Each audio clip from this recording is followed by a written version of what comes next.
Hello everyone, this is Shreya and you are watching Legal Thesis. Welcome back to the lecture series of Hindu Law. और आज की series को continue करते हुए हम बात करने वाले हैं रेस्टिट्यूशन ऑफ कंज्यूगल राइट्स के बारे में। रेस्टिट्यूशन वर्ड का अगर सिंपल मतलब देखें तो इसका मतलब ये होता है कि अगर आपकी कोई चीज हो गई या कोई ऐसा पर्टिकुलर थिंग है जो आपका खो गया है, डैमेज हो गया है या फिर उसमें कोई नुकसान हो गया है, तो उस चीज को वापस से रीस्टोर करना और आपको वापस कर देना ही क्या होता है, रेस्टिट्यूशन होता है। कंज्यूगल राइट्स का सिंपल मतलब ये होता है किसी भी एक शादी में जो हस्बैंड और वाइफ के पास बेसिक राइट होता है मैट्रिमनी के अंदर, उसे कंज्यूगल राइट कहते हैं। फॉर एग्जाम्पल, वाइफ के पास ये राइट होता है कि वो अपने हस्बैंड के साथ रहे और हस्बैंड के पास ये राइट होता है कि वो अपनी वाइफ के साथ रहे, और इस पर्टिकुलर राइट को हम कहते हैं कंज्यूगल राइट इन ईजी लैंग्वेज। तो अगर हम रेस्टिट्यूशन ऑफ कंज्यूगल राइट्स की बात करते हैं तो एग्जाम्पल्स के साथ समझते हैं। सपोज अगर एक लड़का और लड़की जिनकी शादी हो गई है वो अच्छे से रह रहे हैं, हंसी खुशी अपनी लाइफ बिता रहे हैं, बट एक दिन क्या होता है कि जो हस्बैंड है वो अचानक घर छोड़ के चले जाता है बिना वाइफ को रीजन दिए, कोई भी एक पर्टिकुलर रीजन दिए बिना हस्बैंड वहां से चले जाता है। अब ऐसे में क्या होगा कि वाइफ अपने हस्बैंड को वापस अपने पास लाने के लिए क्या करेगी, कोर्ट में एक पिटिशन फाइल करेगी for restitution of conjugal rights. और यहाँ पे कॉन्सेप्ट आता है रेस्टिट्यूशन ऑफ कंज्यूगल राइट्स का कि वाइफ जो है उसके पास ये राइट है कि वो अपने हस्बैंड के साथ रहे, और उस राइट को एक्सरसाइज करने के लिए वो पिटिशन फाइल करती है रेस्टिट्यूशन ऑफ कंज्यूगल राइट्स का। अब देखिए, जो रेस्टिट्यूशन ऑफ कंज्यूगल राइट्स है ये हिंदू मैरिज एक्ट के सेक्शन 9 में डील किया गया है। Section 9 of Hindu marriage act जो है वो रेस्टिट्यूशन ऑफ कंज्यूगल राइट्स की बात करता है। कंज्यूगल राइट्स के बारे में हमने देखा कि आफ्टर मैरिज जो हस्बैंड है उसके पास एंटाइटलमेंट है किस चीज का, सोसाइटी ऑफ हिज वाइफ, और जो वाइफ है उसके पास किस चीज का एंटाइटलमेंट है, सोसाइटी ऑफ हर हस्बैंड। अब सोसाइटी का सिंपल मतलब समझिएगा, यहाँ पे सोसाइटी से हम जनरल समाज की बात नहीं कर रहे हैं। सोसाइटी से हमारा यहाँ पे मतलब ये है कि जो हस्बैंड की फैमिली है, जो हस्बैंड का लोकेलिटी है, या जो हस्बैंड जहाँ पे रह रहा है या वाइफ जहाँ पे रह रही है, जो उनका मैट्रिमोनियल होम है, उसे हम एज अ सोसाइटी यहाँ पे देख रहे हैं। अब ये रेस्टिट्यूशन ऑफ कंज्यूगल राइट्स जो है ये कब अराइज होगा, इसका इशू क्या है? जब कोई एक पार्टी जो है शादी में वो अगर विड्रॉ कर ले रहा है from the society of the other. Suppose अगर वाइफ है वो हस्बैंड का घर छोड़ के बिना किसी पर्टिकुलर रीजन के कहीं और चले जा रही है और वहां पे स्टे कर रही है, तो उस केस में ये इशू अराइज होगा रेस्टिट्यूशन ऑफ कंज्यूगल राइट्स का। अब देखते हैं कि सेक्शन 9 क्या कहता है। सेक्शन 9 बात करता है 3 ऐसे ग्राउंड्स का जब आप कंज्यूगल राइट्स के लिए पिटिशन फाइल कर सकते हो, या फिर जो राइट है वो अराइज कब होगा। ठीक है, पहला इसमें पॉइंट ये है कि either of the party has without reasonable excuse withdrawn from the society of other. चाहे हस्बैंड हो या वाइफ हो, दोनों पे ही इक्वली एप्लीकेबल होगा ये राइट। चाहे वाइफ अपने आप को विड्रॉ कर ले रही है from the society of husband, या फिर हस्बैंड विड्रॉ कर रहा है from the society of wife. और यहाँ पे इंपॉर्टेंट क्या है, रीजनेबल एक्सक्यूज।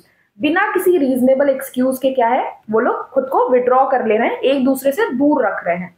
दूसरा यहाँ पे इशू अराइज होता है किस सिचुएशन में, जब कोर्ट सेटिस्फाइड होगी of the truth of the statement made in the petition.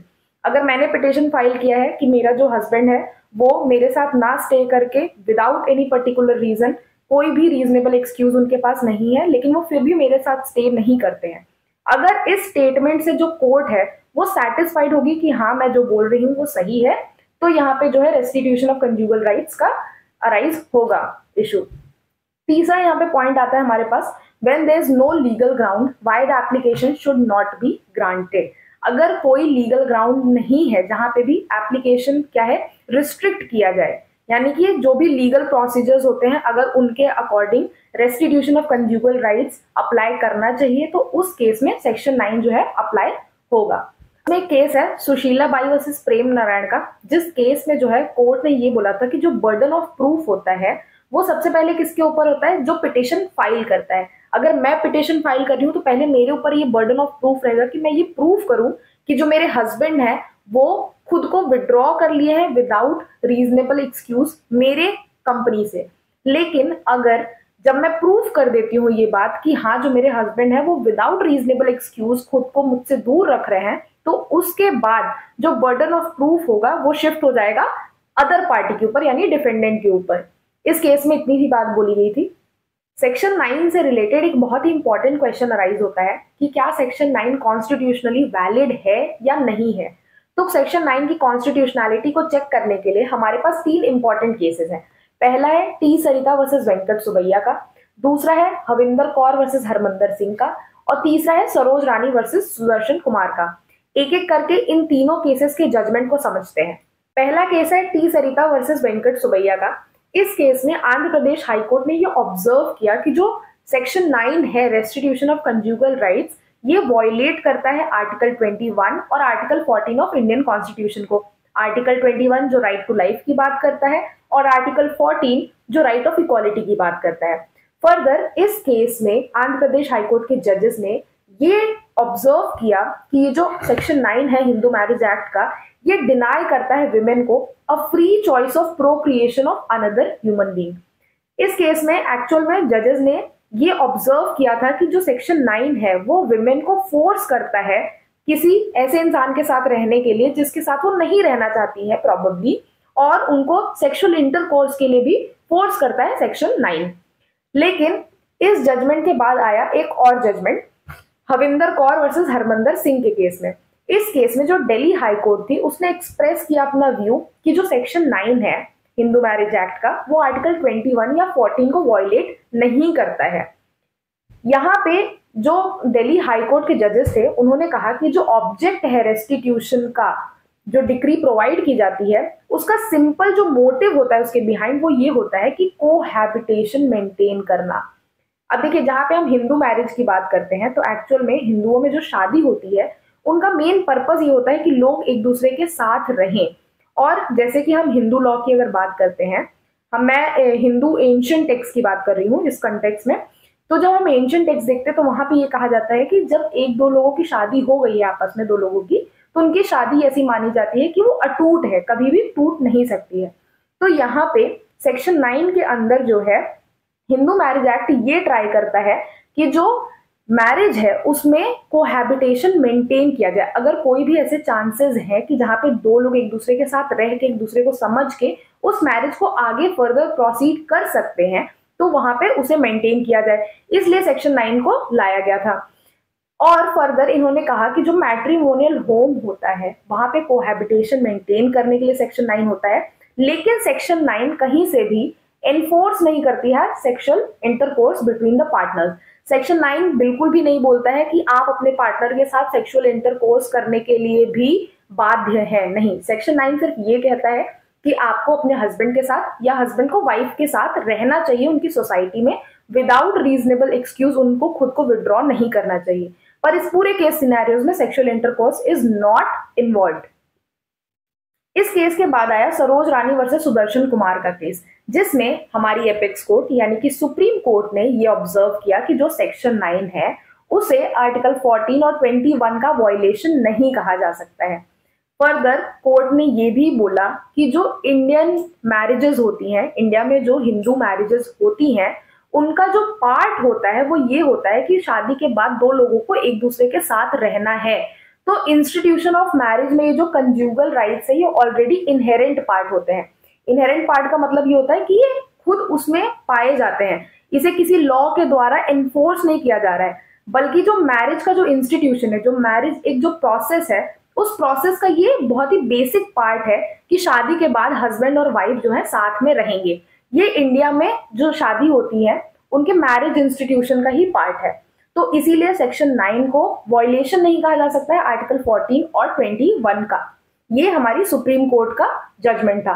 तो अगर आपके एग्जाम में सेक्शन 9 से रिलेटेड क्वेश्चन आते हैं, कॉन्स्टिट्यूशनैलिटी ऑफ सेक्शन 9 से रिलेटेड, तो उसमें आप इन तीनों केस लॉज को मेंशन करेंगे। इस केस में क्या ऑब्जर्व किया, पहले आंध्र प्रदेश हाई कोर्ट ने, उसके बाद दिल्ली हाई कोर्ट ने, उसके बाद जो एपेक्स कोर्ट है उसने क्या जजमेंट दिया, इन तीनों जजमेंट को आप डिस्कस करेंगे। इसके बाद आप सेक्शन 9 को, सेक्शन 14 और 21 को कैसे वॉयलेट नहीं करता है उस चीज से रिलेटेड आप रीजनिंग देंगे और ये आंसर कंप्लीट हो जाएगा। इसके बाद जो सेकेंड इंपॉर्टेंट टॉपिक है दैट इज वर्किंग विमेन्स का रेस्टिट्यूशन ऑफ कंज्यूगल राइट्स।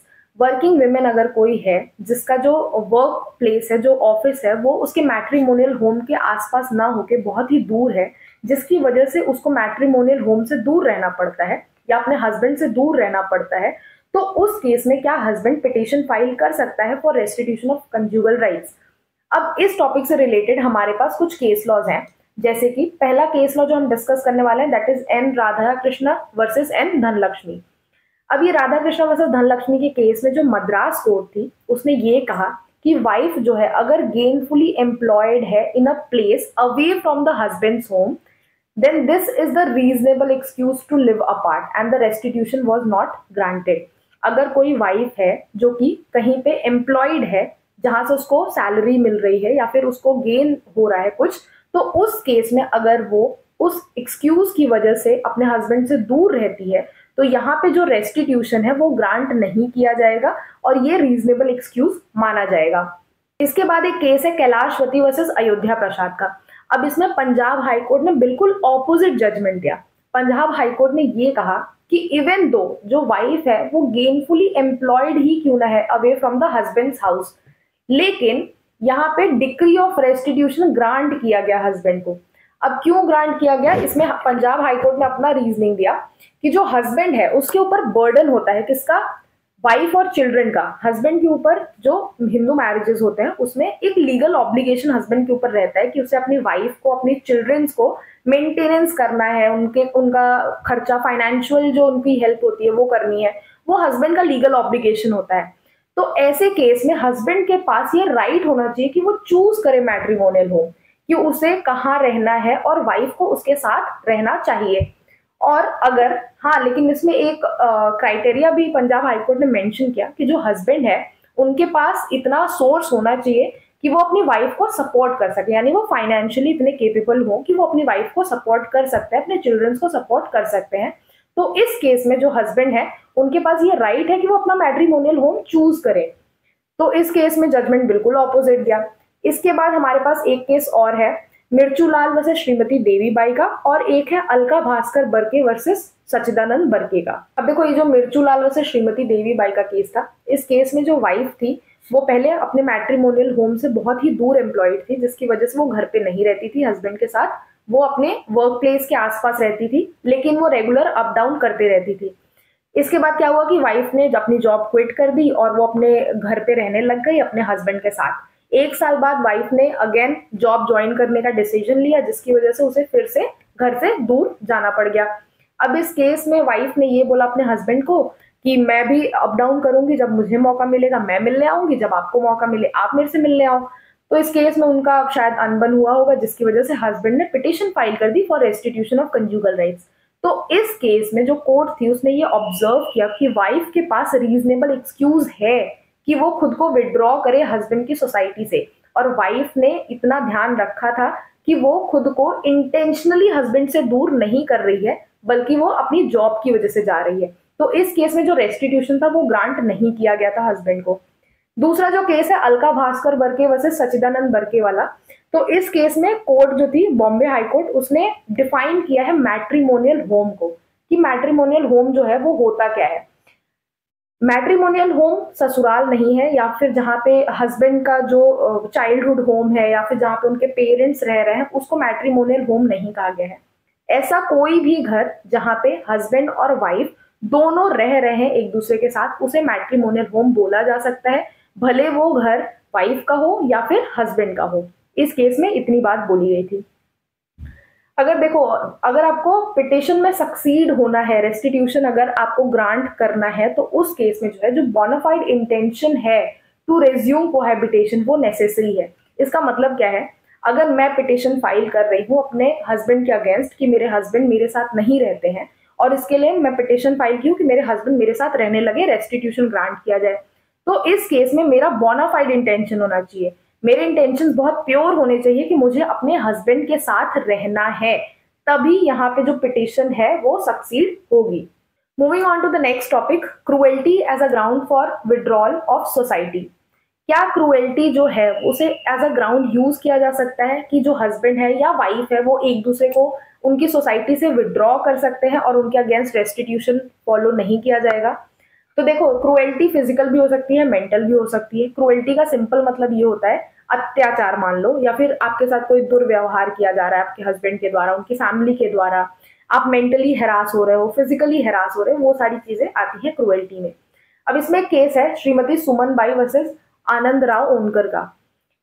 इस केस में जो कोर्ट थी उसने ये कहा कि अगर हस्बैंड जो है वो अपनी वाइफ के ऊपर ऐसे इंसल्टिंग इंजरीज कर रहा है, जैसे कि वो अपनी वाइफ के ऊपर शक कर रहा है उसकी मॉडेस्टी को लेके, उसके चरित्र को लेके, उसके कैरेक्टर पे अगर सवाल कर रहा है, तो इस केस में ये जो इंसल्टिंग इंजरी है जो उसके कैरेक्टर पर उसका हस्बैंड क्वेश्चन कर रहा है, ये अमाउंट करेगी किसको? क्रूएल्टी को। ये माना जाएगा कि ये क्रूएल्टी है, और इसकी वजह से अगर वाइफ हस्बैंड से दूर रहने लगती है या अलग हो जाती है, तो इस केस में इसे रीजनेबल एक्सक्यूज माना जाएगा।